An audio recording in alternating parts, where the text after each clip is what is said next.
हे आंब्याचं झाड आहे. पूर्ण तोरण आणि तौर मोहर आले त्याला.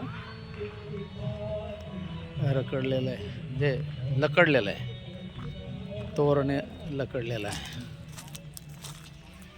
हे पण आंब्याची झाडे आहेत. तुरीच्या शेंगा आहेत. हे तुरीच्या शेंगा आहेत. हे तुरीच्या शेंगा आहेत. तुरीच्या शेंगाची पण झाड आहेत. त्याला पण तोर आलाय. आंब्याच्या झाडाला किती लहान झाड आहे तर पण याला पण तोर आलेला आहे.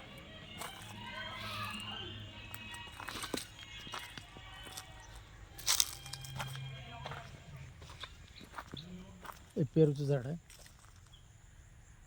पेरू नाही आले. हे जांभळाचं झाड आहे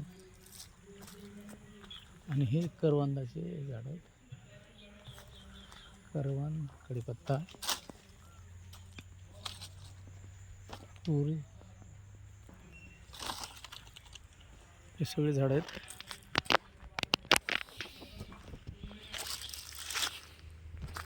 नारळ वगैरे